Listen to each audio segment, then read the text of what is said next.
because those things which have been described are things which I have done and practiced and gained results from. Therefore I have written about them so that those who are interested may also take them up and practice them, and maybe gain the same kind of results. Sitting in samadhi for many hours. Those bhikkhus who like to train and discipline themselves in other ways, such as sitting in samadhi for many hours on some occasions, use this to train themselves according to circumstances. I consider that sitting for long periods of time brings more dukkha and torment than any other method, due to the unpleasant feelings which bombard those who do this practice. If mindfulness and wisdom are not able to keep up with the painful feelings which concentrate together to attack them so strongly that they can hardly find anywhere in the body and mind to relax, they are not likely to be able to go on resisting them and sitting there much longer. The throne of samadhi, which is usually well polished, will break away within a few hours without any ceremony, because the painful feelings quickly spread to all parts of the body, both big and little. Even the backs of the hands and feet feel as if they are on fire, all of which makes them anxious and restless, both physically and mentally. As for what goes on inside the body, it seems as if every one of their bones where they are joined to each other are about to break apart and separate, for the pain is spread throughout the body. Apart from this, their hearts become agitated with the fear that the body is just about to die at any moment. So they are in trouble, both in the body and in their hearts, afraid that they will not be able to stand up to it much longer.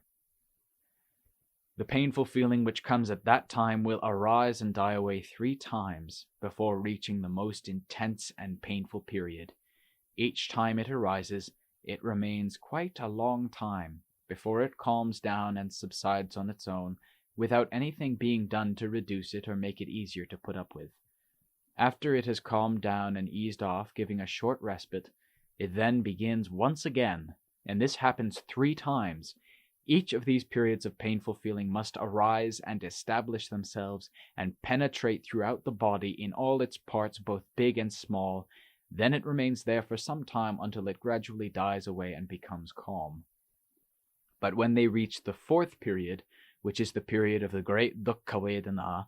or one may call it the period in which the armed forces of the great dukkha reach right up to the throne where one is sitting in samadhi at that time, one may reckon that the army of the great dukkha has reached oneself.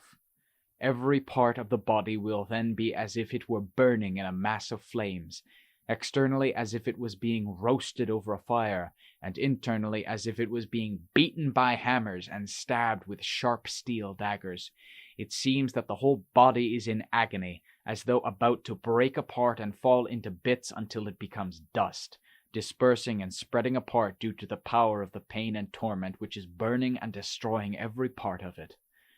From the moment when this greatest dukkha vedana becomes established in the body, one has no time to move about or fidget so as to get some relief in one's body at all, for there is nothing left but pressing and squeezing and smashing and beating it to bits.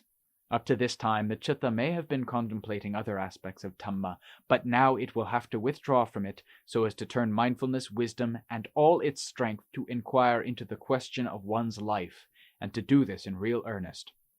Otherwise, the body and mind will become a sea of flame, because these most excruciating, painful feelings are trampling the body underfoot and destroying it, and at the same time disturbing one's heart, making it quiver and shake with the fear of death. One fears that one will not be able to withstand it, for it seems to oneself that this body is turning into a mass of fire, and there is no part of it where one can put one's attention and relax that has not been affected by this painful feeling. From the start, when they first sit down, up to the time when the period of the most painful feeling just begins, it is probable that anyone doing this who has not yet experienced this last stage will not know which is the lesser and which is the greater of these periods of pain. It is quite likely that they will assume one of the lesser periods to be the greatest possible, whereas in fact they are merely its offspring, and the greatest one is still dormant, yet to wake into activity. But those who have already been through it before know straight away which period of feeling is which, for the most painful of them will only appear after about 5 or 6 hours. Before this, There are only minor periods of painful feeling, which are rather like children coming to play and tease and make a nuisance of themselves. But those who have never sat for long periods of time, and who have never met such feelings before, should begin to meet up with the children and relatives of painful feeling in the early stages, in other words, in the first 2 or 3 hours. This brings dukkha and restlessness from that time on, and if mindfulness and wisdom are not able to catch up with this situation and correct it, one may not be able to withstand it and go on sitting much longer. Then one may dismantle the throne of samadhi within the first 2 or 3 hours, and feel satisfied that one has withstood the period of maximum painful feeling until one could stand it no more, even though this period of maximum dukkha has in fact not yet even started, and one has not truly reached the stage when one can break away from it. But those who are used to sitting in samadhi meditation, who have experienced calm of the citta enough to know about it, and who are also used to sitting for fairly long periods of time, such as 3 or 4 hours regularly, will probably have known and experienced feelings of dukkha of various kinds to some extent. If they have not experienced the final period of the greatest dukkha, they will probably say that the lesser forms of dukkha which arise 2 or 3 times and then die away and become calm are the greatest dukkha. But once they have truly met and experienced the greatest period of dukkha, those lesser forms will seem to be quite mild, because the differences between the two are very great, like an elephant compared with a cat. When the greatest period of pain has arisen, it seems as if every part of the body hurts and aches with pain all over, as if it really is just about to break up and fall to bits right then and there. The heat on the backs of one's hands and feet is very intense, as though someone had built a fire on them to cook up some food, and the bones in the various parts of the body are as if someone has taken a hammer and is hitting them and pounding them until they all break up.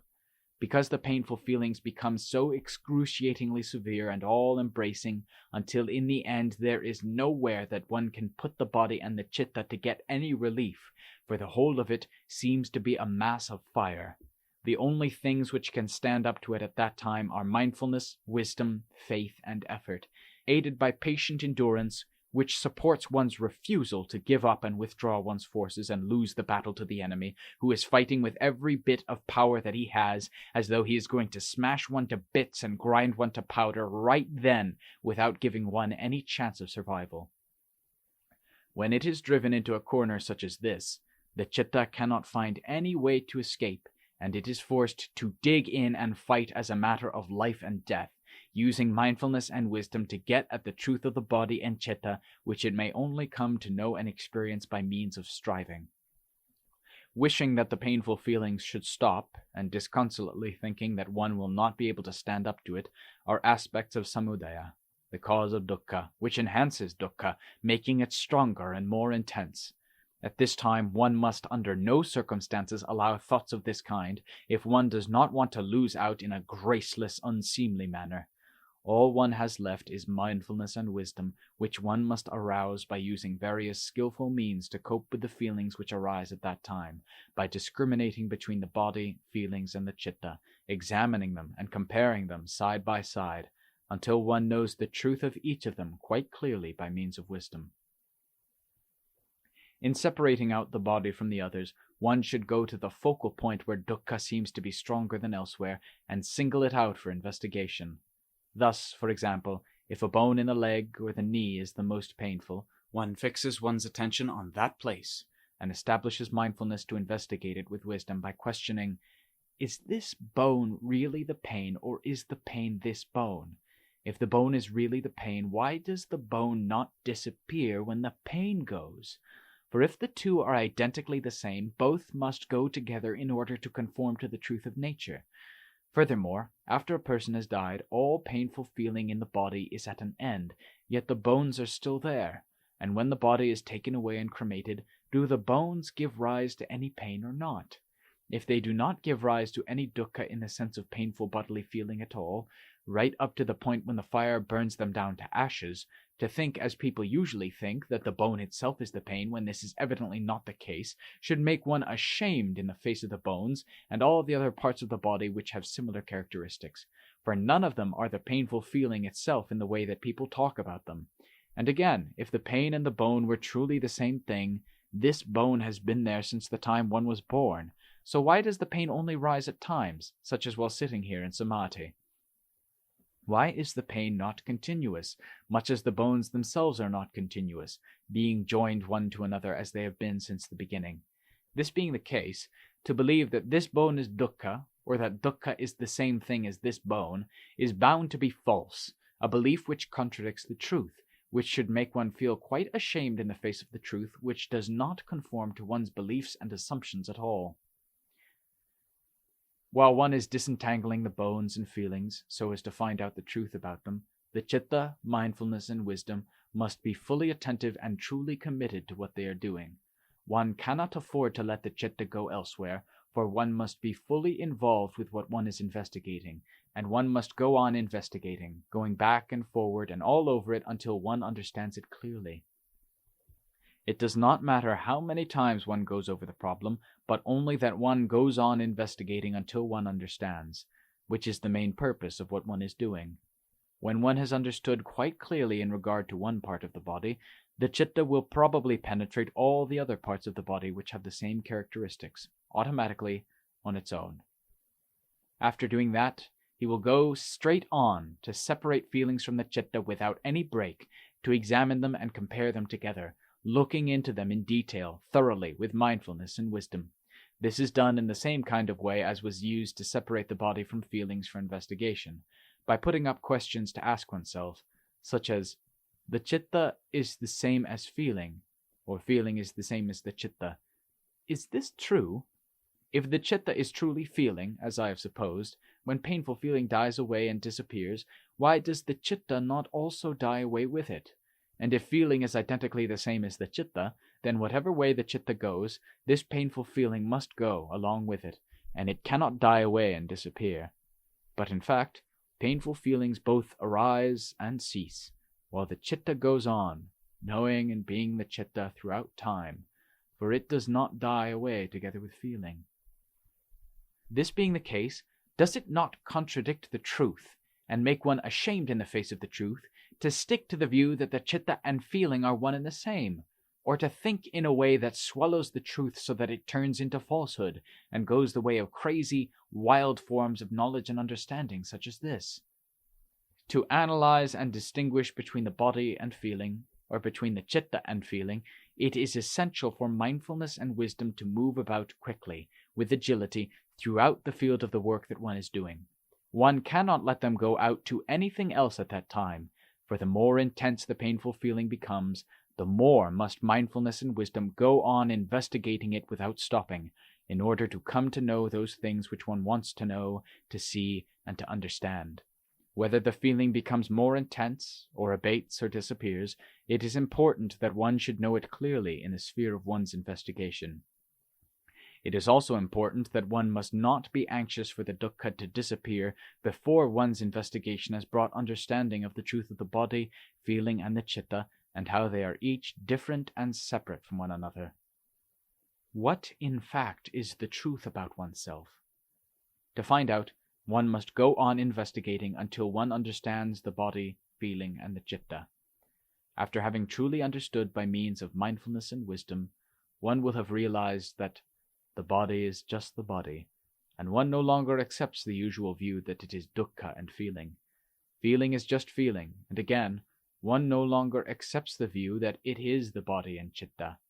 Even the citta is just the citta, and one no longer accepts the view that it is body and feeling in the way that one used to think, based on the mere assumption and guesswork that one had before one did this investigation and came to understand the situation. As soon as mindfulness and wisdom have thoroughly investigated all sides of the problem, all painful feeling disappears immediately, and it never gets worse than that on any future occasion. The citta then goes down into an absorbed, concentrated state, which is fully integrated, such that it accepts no stimulus at all. Or it may happen that the citta does not actually go down into absorbed concentration to the point where it is fully integrated and quiescent, but it still does not get any disturbance from feeling. In other words, the body is real, feeling is real, the citta is real, each is real in itself, and each of them exists in its own way in accordance with its true nature. At this time, when each is real in its own way, one will see the wonder of the citta and how valiant it is, in that it has been able to pull one away from all feeling in the most wonderful, incredible way. In addition, there also arises an imperturbable courage in the face of any life or death situation which one comes across, nor does any fear arise any more. This is because at that moment one saw clearly for oneself what the nature of feeling is, and how it has deceived one and made one afraid of life and death. After that, however intense feeling may become, the heart is able to examine it in the same way as it has already done. The heart is able to examine it in the same way as it has already done so and understood its nature. To know and see in this way is to know and see the truths of Dhamma, Satya Dhamma, with true mindfulness and wisdom. Even though one may not know and see the level of unshakable resolve which attacks the kilesas, causing them to fall and be utterly destroyed, yet it will penetrate to the core of the kilesas without their being able to offer any resistance. So one must depend on this method as the one to use for one's further development. Those who have the courage to fight against painful feeling by using this method of investigation are not likely to pull back their army and give up the throne without being able to find a way out. They are without doubt bound to grasp victory by using this method, as well as coming to see the fresh and new footprints of the great master, Sāsada, the Buddha, and his disciples, the Sāvakas, one by one on the path along which they went. In this, they may also be inclined to forget that the Lord attained Parinibbana more than 2,500 long years ago, because the truth is the same thing as the great teacher, the Sāsada. For the real Sāsada is not limited to time, place, or people, all of which have changed and gone, and which we look upon as being far away in the past, separated from us by more than 2,500 years. But we should realize that wherever the truth is, there is also the Sāsada, because Dhamma arises from the truth, which has been investigated and fully comprehended, and by no other means. Therefore, those who are able to investigate painful feeling until they reach the truth of the body, feeling, and the citta will steadily come to see Dhamma quite clearly, and this Dhamma does not depend on the time or the place to prove its validity. This is illustrated in the recorded teachings of Dhamma, where it says, "Behold, Ananda, if the practice of Dhamma is still being done in a way that is appropriate to Dhamma, the world will not be void of arahants." And this is the teaching which has just been taught, and the sound of it has gone just a moment ago. For the true Dhamma does not depend on the right time or the right moment, because in truth it is always there, and nothing is superior to the truth throughout the threefold universe. This explanation of the method of investigating painful feeling is only a brief summary, which should be enough to show the way to those who have the characteristics of a warrior, a fighter, whose aim is to salvage himself and curtail further birth and death. Not one who gives up and lets his future births be endless, haphazard and scattered about in the various possible realms of birth, for his aim is that of vimutti, freedom from all concern about the mass of dukkha, great or small, in the endless future. For this is what causes so much anxiety and is such a burden to the heart. So in order to search for a way out, he uses the method of investigation by taking up this mass of dukkha which is there in the khandhas, like an abrasive stone, for sharpening up his mindfulness and wisdom so that they become very keen. Then, depending on skillful expedients, to change and cure himself by all sorts of methods, of which there are so many kinds that it would be quite impracticable to mention all the details of them here, because the investigation into every Dhamma requires a technique which each individual must devise and use for his own liberation. One who tends towards contemplation and reflective thought will find the way of escape from the mass of dukkha in the prison of the round, the vatta of samsara. Nibbana will be his dwelling place, with eternal peace and happiness. But those who are afraid of dukkha may refuse to do any investigation, which is like keeping a thorn that has become buried in one's foot and letting it stay there and get worse until it suppurates and becomes infected, painful and throbbing, so that one lies down groaning. It may even get worse than this until it causes damage to the foot so that it becomes useless, disabled, and lame. On the other hand, those who see the danger hurry to pull out the thorn and get rid of it, and however much it may hurt, they put up with the pain while pulling it out. Then they know that the pain won't last long, and it will all heal up in a few days. By doing this, the pain does not go on causing torment for long, and the day soon comes when it is all healed, and they become free from all dukkha and trouble. And this is because of their courage in facing up to dukkha so as to bring happiness, sukha, to themselves. We may reckon that people who act like this make blessings and good fortune for themselves that is rightly directed and as it should be. Those who have the courage to fight and to investigate the painful feelings within the khandhas act in a similar way, for however much dukkha they have, they are able to go on investigating it until they know that they have reached the whole truth, and they don't keep holding on to this dukkha to start a fire to burn themselves for a long time to come. That which we call nibbana will be their treasure, bringing satisfaction to their hearts one day for sure, and this is bound to be so. The Lord said that dukkha should be defined and known, defined until it is truly self-evident to the heart, as we have already explained above. This is called defining, knowing, and abandoning the two truths, satya, these being dukkha and the cause of dukkha, samudaya, by means of the path, magga, which means mindfulness and wisdom, both of which work together at the same time to extract the defilements. The Lord said, dukkha should be defined and known, and the cause of dukkha should be abandoned. But if one does not bring in mindfulness and wisdom, both of which are factors of the path, to define, know, and get rid of them, what else can one use to do this? Nirodha is the quenching of the defilements and the whole mass of dukkha. But in order that there may be a way for the quenching of dukkha, it is essential for mindfulness and wisdom to be brought in and put to work. When this is done, dukkha will at the same time be steadily reduced until finally it is completely eliminated due to the power of the path. So this can show us a way of escape from dukkha. The interrelationship between all four of the Noble Truths is therefore of such a nature that they cannot functionally be separated. They must all work together simultaneously like a chain, from beginning to end. Whatever strength the mindfulness and wisdom which are factors of the path may have, they will weaken the various kilesas accordingly, so that they even come to the point of nirodha, the cessation of all the kilesas and dukkha, which gradually quenches them in accordance with the strength of the path, until finally there are no kilesas or dukkha remaining within. Then a state of complete purity arises inside, without there being any need to go and look for it anywhere else, for it is right there in the heart which is completely free of all kilesas. This is what is meant by the real Buddha, the real Dhamma, and also the real Sangha, which is this state of purity. What is Dhamma? It is this state which is the true Dhamma, which the world has always paid homage to and longed for throughout past ages.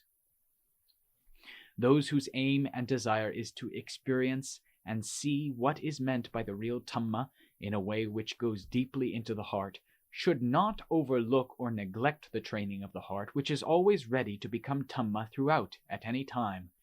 But how can we interpret the real meaning of the word Dhamma? We can go on finding meanings for it until we reach the seashore without ever being satisfied. We can try to explain its meaning with as much imagination and skill as we like, but our doubts will never be set to rest in this way. Like someone who has never seen the finest jewels of the first water, he may look at photographs of them and pictures of them piled as high as a mountain, but they are still only pictures of them and not the real jewels themselves, so they cannot get rid of his uncertainty or bring him any satisfaction. For this can only be brought about by seeing the genuine finest jewels of the first water as they actually are. So it is with Dhamma, the nature of which remains deep and mysterious while we have not yet found it. For it matters not how much we read or learn about Dhamma, it will still be like the pictures of those precious jewels being shown to someone who has never seen the real thing. It will never bring us real satisfaction. In order to get rid of our uncertainty as to the real nature of Dhamma, we should learn all about the heart, which is the direct way to learn about Dhamma. The more we learn and know of the heart, the more we get to know about the real nature of Dhamma, until we come to the point where we know Dhamma throughout, in our own hearts. When our hearts know the complete story quite clearly, all our doubts and uncertainty will be set to rest immediately, and doubt will never arise again. As to the question, What is Dhamma? It is that which we know and see just here in our own hearts. What else could it be, and where could it come from? But although we know it full well in our own hearts, when we come to try and explain this true Dhamma as it really is, there is no way to do so at all, and all we can do is use similes and talk a lot. It is like getting an irritation in one's throat. One does not know how to scratch it or to get at the sore spot. However one scratches, one can only do so externally, and one can never reach the actual spot, even though one knows in one's mind where it is quite clearly. Therefore it follows that what we call Dhamma is of a very recondite, subtle nature in the understanding of people everywhere, and there have always been many who are confused and uncertain, and who ask bothersome questions about it. But there has never been anybody who can explain it in a way that others can understand sufficiently well to make them fully satisfied. There is also no likelihood that this situation will change in the future, but those bhikkhus who practice the way and discipline themselves strictly and unremittingly, such as by sitting and fighting painful feeling with never relaxing mindfulness and wisdom without giving up, are likely to find that Dhamma, which is so difficult to interpret and explain, much more quickly than would normally be possible. Most of the acharyas whose Dhamma is determined and resolute, and who come to teach the way to others, have attained it by methods such as we have outlined above, far more than by the usual methods of developing gradually, little by little. When they come to teach others, they are also likely to do so in ways that are characteristic of the method which they used in their own training, teaching in forceful, provocative ways, both as to their manner of speaking, the tone of their voices, and the truth of Dhamma, all of which blend together, as they did with Venerable Ajaan, for example. But those who are determined to reach the true Dhamma find that when they listen to such teaching, it reaches their hearts and brings results, much more than with the more usual forms of teaching. I, who am writing this, am a forest monk with inherently rough characteristics, so my temperament is such that I like the assertive, determined way of teaching which is never insipid. The kilesas are still very coarse, so I like what is hard and rough. The heart then submits easily and is afraid to be high-spirited, arrogant, and provocative, like when I used to think that I was more bold, fearless, and clever than my teacher, while I had still not met anything hard and penetrating to cut me down to size. Venerable Ajaan knew the nature of such smart, useless people, and how they would only give way to strong corrective methods frequently applied, rather than more mild and gentle methods. After having taken this special, powerful, and penetrating medicine, such people only have to hear the sound of Venerable Ajaan, or even just his name, for the busy, meddlesome ones to crouch in submission or run into hiding faster than a monkey, which is the best thing that could happen, and entirely appropriate. Even now, this busy, meddlesome one here is still afraid of Venerable Ajaan, and dare not swing from branch to branch in a most daring and exciting way, for the moment he recalls Venerable Ajaan, he submits and gives way immediately. When one talks about the inner Dhamma with those bhikkhus who like to go wandering in search of wild places to practice the way, or those who like to go and stay in lonely places which arouse fear, or those who like to fast for the purpose of increasing their efforts as much as possible, or those who like to practice samadhi for long periods of time and to tackle painful feeling using mindfulness and wisdom, or those who like to train and discipline themselves in various other ways, such talk is truly wonderful to hear in a way that is impossible to describe, for the Dhamma which they relate each time is Dhamma which has truly arisen from the heart, and whether it is strange, peculiar, or wonderful, it is rare to hear such things. When relating such things, if one watches their behavior, they will be seen to be solemn and well-controlled, which suggests that what is within them is awesome, and in keeping with the true Dhamma which flows out of them and which makes one have profound confidence and faith in them. But when they are with other people in general, they behave as if they are fools, who know nothing about the ways of Dhamma at all. They speak little and have no liking for associating with others, preferring to live by themselves, alone. They like to go about on their own and dislike giving talks on Dhamma or talking with others in general, as if they truly know nothing at all.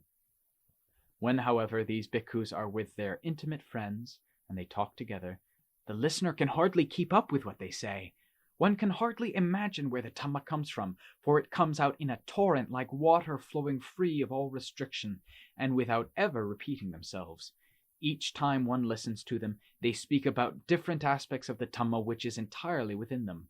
When one thinks about it, it would seem probable that the day and time will come when they know Dhamma arising in their hearts continually, which is fitting for those who strive diligently and have no fear of death, and do not look on the cemetery as being their final conclusion. For when they reach the end of their lives, whatever sankharas are still there, they will probably dispose of them without any longings or regrets. How different this is from the average run of people, as different as the earth and sky. In eating food, whatever they get is good enough. In dwellings, wherever they rest and sleep, it is good enough.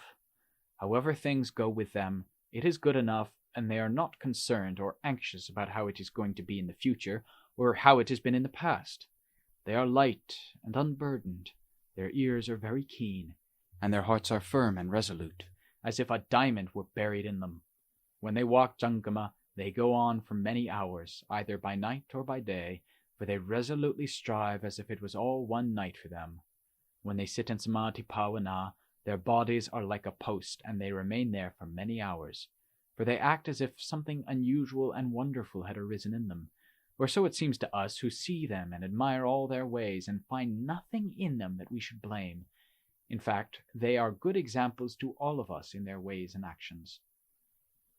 With such people as described above, even if they were full of kilesas, the defilements would all be destroyed by this kind of effort. If the kilesas were physical beings, they would all be lying dead in great heaps. Some would die where the bhikkhus walk Jangama, some where they sit in samadhi, some near the trees which they shelter under, some on rocky ground where they sit in the open, some at the mouth of a cave, under overhanging cliffs, in jungle graveyards, in the places they sit, stand, and walk striving to practice the way, and some of the kilesas would die where they lie down to sleep under the mosquito net. This is how it would be all round the place where they do their work. In fact, if the kilesas were living beings with physical bodies, like animals and people, the forest, where the bhikkhus work to get rid of them, would be frightful graveyards full of all sorts of cadavers, ghosts, and fearful spirits, killed by the force of striving in various ways, until it would become impossible to cremate and bury all of them.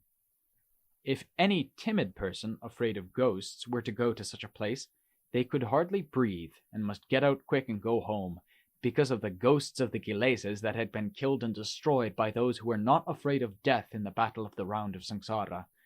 In fact, there is a very large number of them, including those that died in the past and in recent times by being beaten out and forced out, all over the place, making a sorry sight such as we would never have seen before.